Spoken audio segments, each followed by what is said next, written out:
I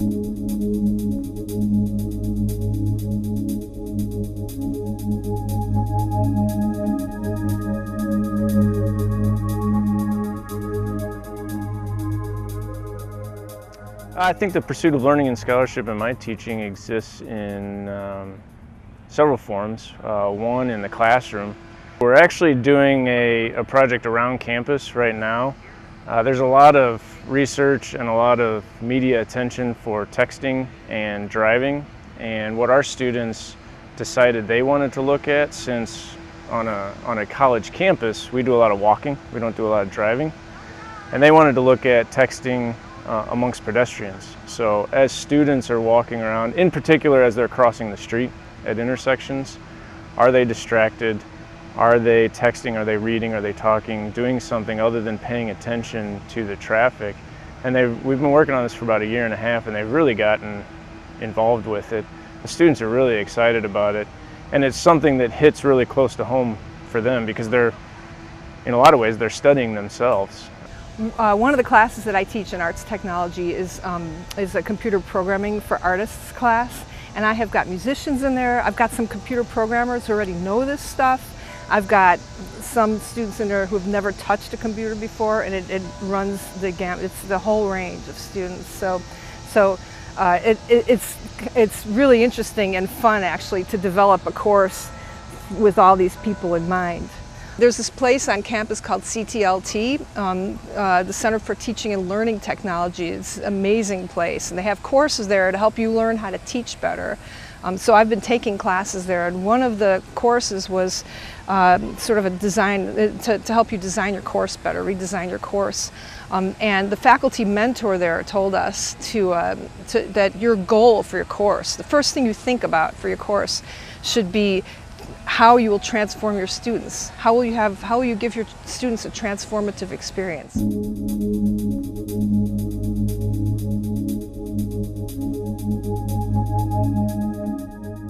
Individualized attention means that a school like Illinois State that provides all kinds of resources for our students, you're still encouraged, and it's part of our mission to work with students one-on-one. They are the most important thing we do here, and it's just a nice place.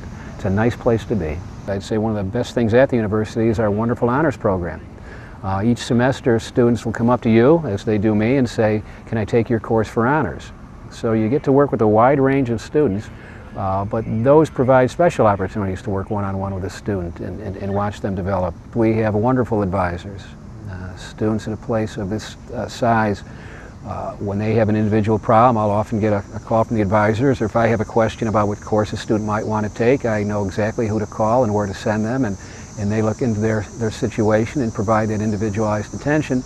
Individualized attention to students is a wonderful value that Illinois State has, and it's important to me as a faculty member in the history department and also the director of our history social science education program, as well as the opportunity that I have to work with student teachers. So on small scales, I'm able to work with my students in the classroom as well as out in the field while they're student teaching.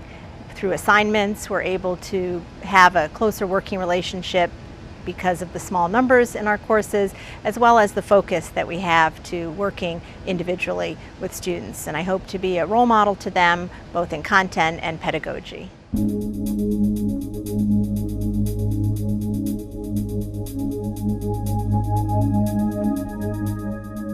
Public opportunity in the Mennonite College of Nursing is a critical factor for our students' learning. Built into every course are clinical and service experiences at local and surrounding area hospitals, nursing homes, public health department. So they open their doors to our students to have the educational and service experiences that they need. But what happens to them in a reciprocal way is the students provide service experiences that come back around to help that agency better serve the patients that they care for in the community. And what happens after their education typically is that they return to, they don't leave their community, they return there, they're still living and working there and giving back to their community. So it's definitely a reciprocal relationship.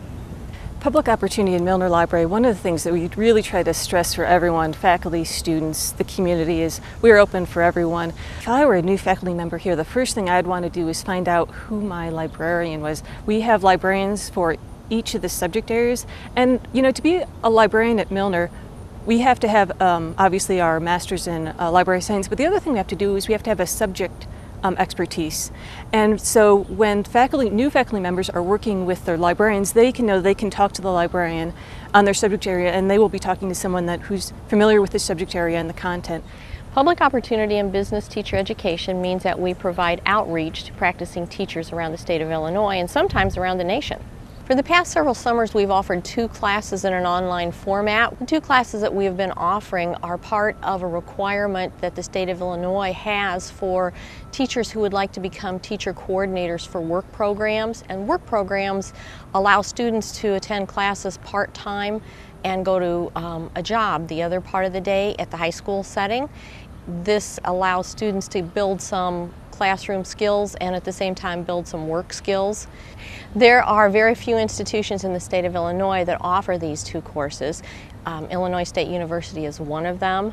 We've had great success by offering them in the online format because it does provide opportunities for people who would not otherwise take classes at Illinois State University.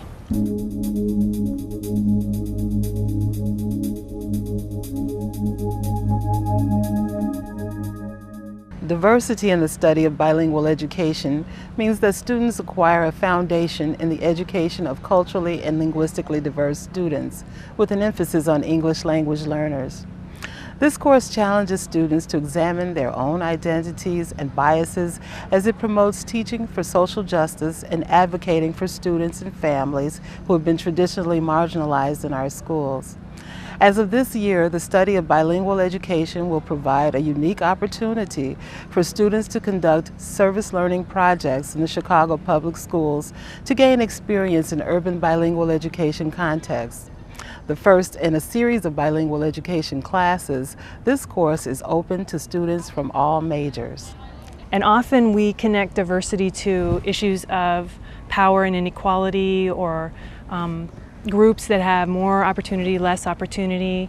So for example, in my American Family class, which is a gen ed class, I spend a lot of time looking at race and gender. As we look at family life across American history, we can see how family life has been deeply shaped by what racial group a person was part of, what gender they were part of, and it challenges their basic assumptions about what is the norm of marriage and family. And so I find diversity very, very compelling. It's very compelling in the discipline as well. In sociology, we often talk about things like race, class, gender, sexual orientation, age, nationality as major dimensions of difference that shape our lives. Well, I teach an Art for Diverse Populations class, which is required of all senior art educators. There are about 20 kids in it per semester, and it's specially designed so our pre-service art educators would understand issues of diversity concerning physical diversity, gender diversity, racial diversity, and also cognitive diversity. Culturally responsive teaching means that my students need to be self-aware of their own culture within the greater society and how it might interact with people of other culture, which also means finding lesson plans or artists that suit the population of the school that they're with.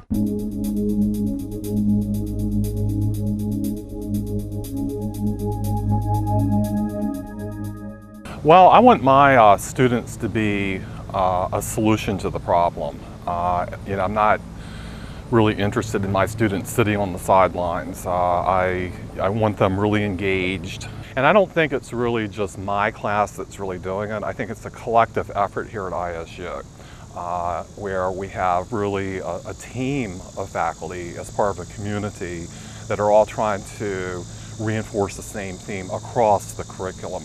Connect is a mentorship program where we pair ISU students with middle school students that live in underserviced communities in Chicago, but also in Bloomington neighborhoods as well.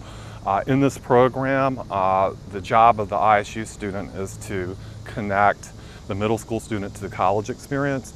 And the middle school student, their job is to connect the ISU student to their culture and their communities. Well, to me, civic engagement is more than just getting students involved out in the community, although that certainly is part of it.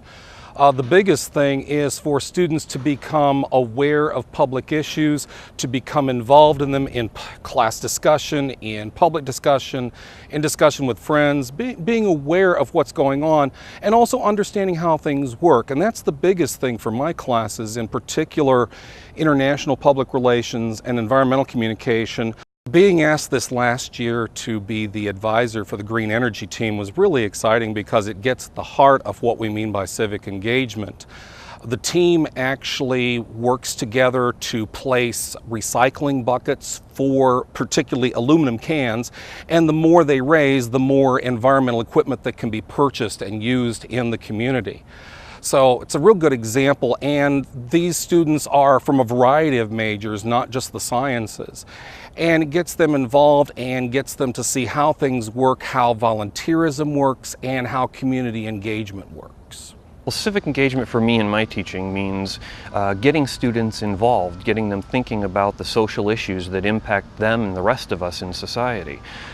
You know, today, kind of one of the veins of education thinking and pedagogy is this idea that institutions of higher education are about more than just the subject matter, the discipline-specific subject matter, and it's about setting up a future generation to take a vested interest in community causes and kind of roll their sleeves up and get involved.